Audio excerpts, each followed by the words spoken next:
Ladies and gents, I have been trying my darndest to find you a good 4-4-2 tactic to basically see how it does. Unfortunately, they're hard to come by. But what did catch my eye is a tactic called the Kung Fu Chicken Wings 4-2-4. What the hell?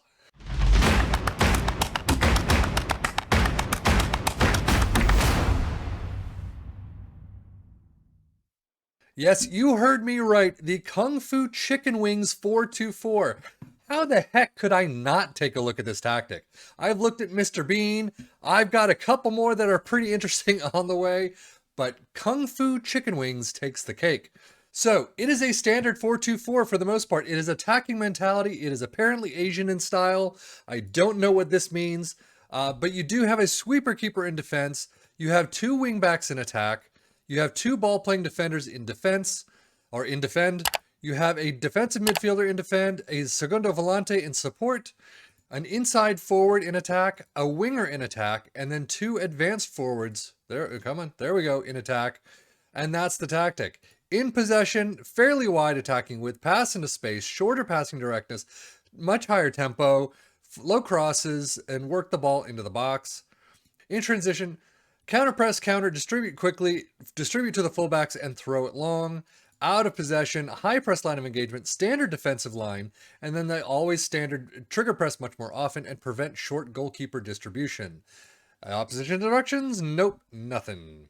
But if we take a look at the table itself, Liverpool, 105 points. That is probably the highest that I have seen.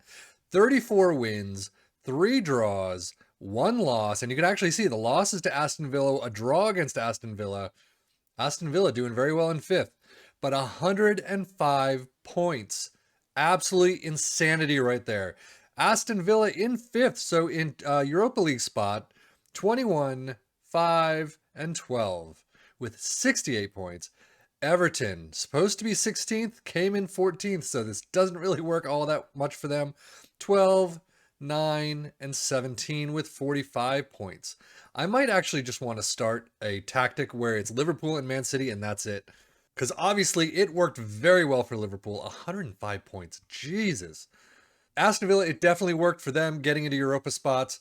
Everton, not so much. But if we let's take a look at Everton's schedule first. And you can see just spotty, as you would expect. One friendly during the World Cup period against Valencia. But starting off nicely at home with a 5-1 thrashing of Fulham, and then getting their butt kicked by Man City 0-5 away from home. But then a period of 5 unbeaten, which is nice to see. Liverpool lost 2-3. Liverpool lost at home 1-3. And then finishing out the season, Aston Villa 2-4 loss at home. Second half of the season, definitely much worse than the first half. You still get a couple of draws here and there, but a lot of reds right there, which is not what you want to see. Aston Villa having a fantastic start with 4 in a row, but then completely blowing it with 5 no wins in a row, and then just becoming a bit spotty from here on out. I mean, I guess you get a little more green than red, but still a couple of reds here and there against Newcastle. A great win at home against Liverpool. That's fantastic to see.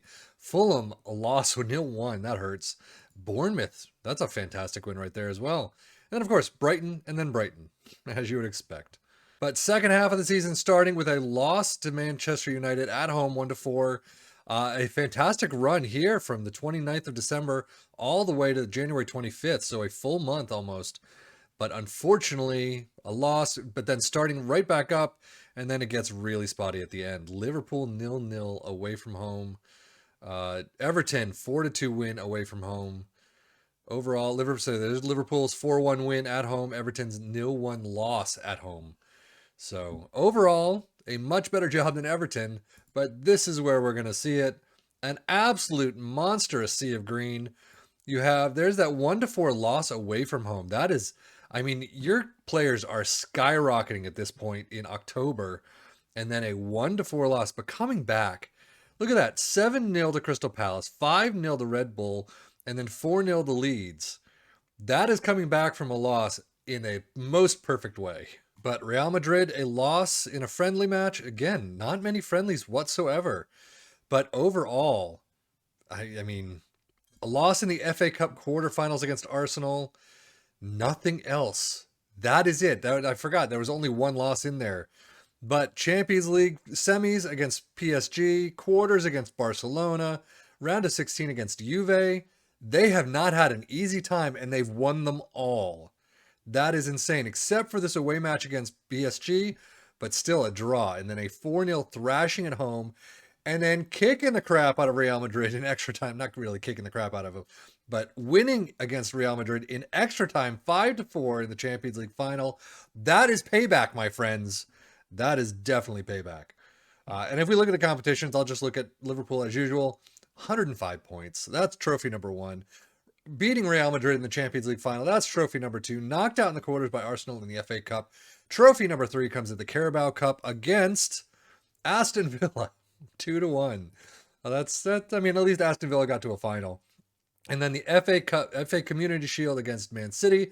An absolute tearing apart of Manchester City. 4-1.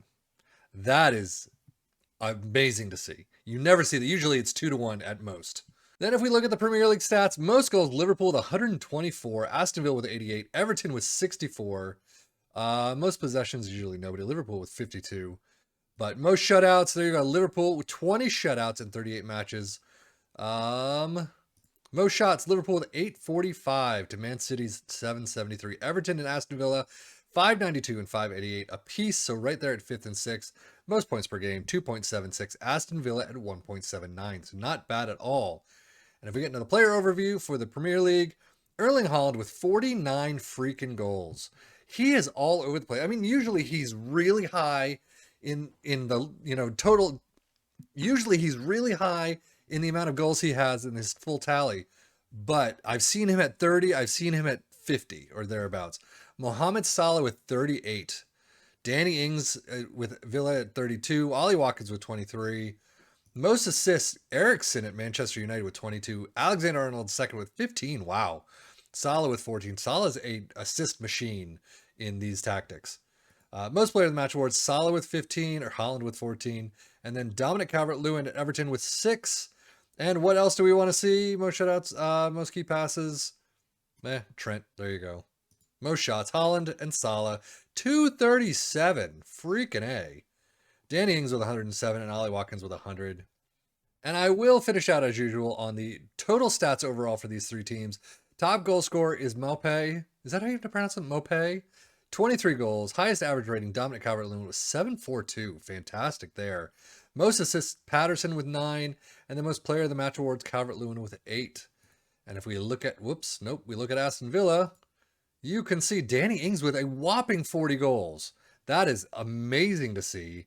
Ings with 753 highest average rating. Buendia with 13 assists. And Danny Ings, with all of this, only 8 player of the match awards. I kind of would have expected a few more.